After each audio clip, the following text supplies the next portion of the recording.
সেই হাসান বসরির যুগে এত বড় প্রখ্যাত তাবিঈ তিনি, উনার জামানায় পাপিষ্ঠ একজন ব্যক্তি ছিলেন আব্বাস, যার নাম। প্রায় দিন তওবা করতেন, আবার গুনাহ করে ফেলতেন।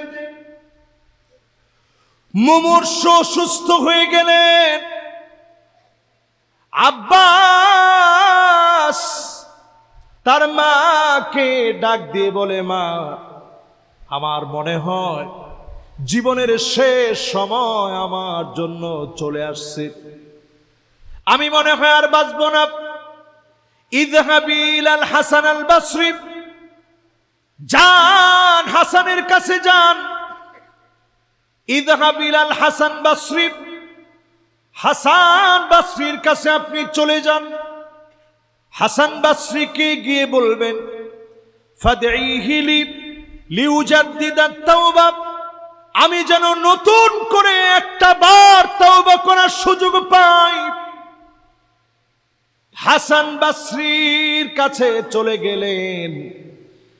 মা গিয়ে বলতেছে, হাসান বসরি, আপনি আমাদের ইমাম, আপনি এত বড় আল্লাহওয়ালা মানুষ, আপনি একটু আমার ছেলের জন্য দোয়া করে দেন, আমার ছেলেটা যেন মা পেয়ে যায়, জীবনের শেষবারের মতো যেন তাওবা করে নিতে পারে, শেষবারের জন্য ক্ষমা যেন চেয়ে নিতে পারে। হাসান বসরি তিনি রেগে গেলেন, রাগান্বিত হয়ে বললেন, ওয়ালা হাজাত লি বিমান ইয়াতুবা সুম্মা ইয়ানকুসু তাওবাতাহু, আর তাওবার প্রয়োজন নাই।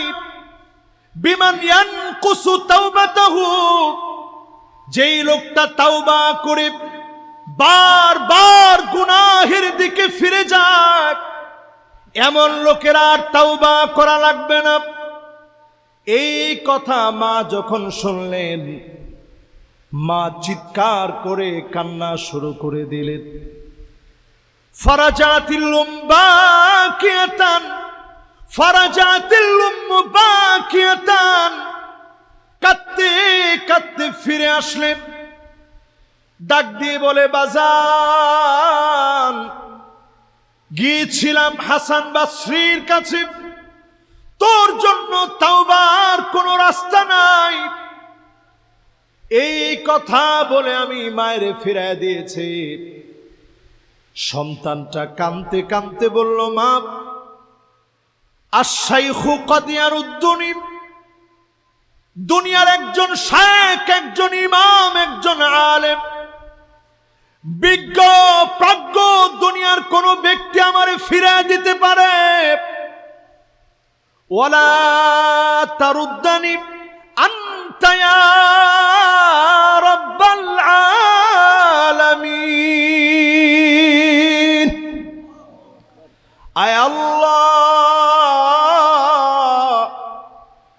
দুনিয়ার সবাই আমারে ফেলে দিতে পারে, সবাই আমারে তারা দিতে পারে, মালিক আমি বিশ্বাস করি। ওয়ালা তারহামনি মিন রাহমাতিক, আপনার রহমত থেকে আমারে কেউ তারা দিতে পারবে না। ও মা, আমি যখন মারা যাব, ফাদাই কাদামিকা আলা জাবহাতি, তোমার পাটাকে আমার কপালের মধ্যে রেখে দিও, গলার ভিতরে দড়ি লাগায়া বাজারের মধ্যে টানবার বলবা, আমার ছেলে অনেক বড় গুনাহগার ছিল, বারবার তাওবা করত, আবার গুনাহ করা শুরু করত। তোমার পাটা আমার কপালের ভিতরে দিয়া দড়ি দিয়া টেনে টেনে আমারে তুমি লাঞ্ছিত বানায় দিও। হতে পারে আমার মালিকের মায়া লেগে যাবে, যিনি আমারে মাফ করে কবুল করে জান্নাতি বানায় দিবেন তিনি কে? এই কথা বলতে বলতে যুবক দুনিয়া থেকে চলে গেছে। তো মা যখনই গলার মধ্যে দড়িটা লাগায়া সন্তানের ওসিয়ত, দাফন কাফন করার আগে গলার মধ্যে দড়ি লাগায় মা যখনই পাটা দিতে নিস,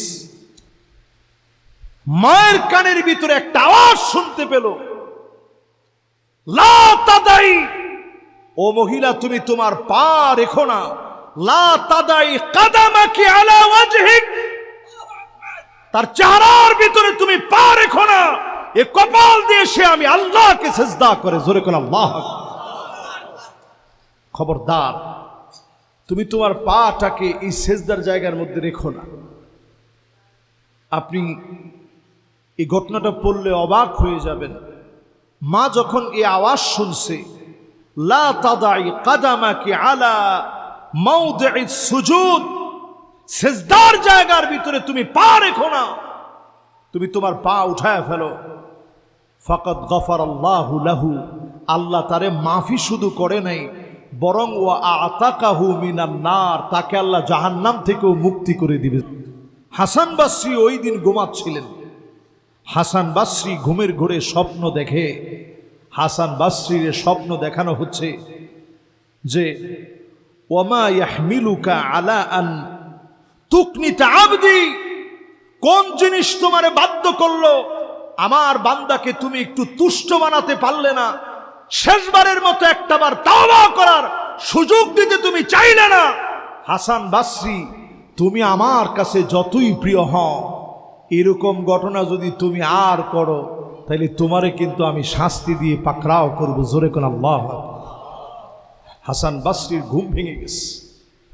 কাঁদতে কাঁদতে ঘুম থেকে উঠে ওই যুবকের মারে খুঁজে বের করেছে। জীবনের শেষ বিন্দুতে এসে একটা বার যদি তাওবা করার মতো হৃদয় থেকে যদি লজ্জিত হয়ে তাওবা করেন, একদিকে তাওবা করতে দেরি হবে, অন্যদিকে যিনি ক্ষমা করতে দেরি করবেন না তিনি কে?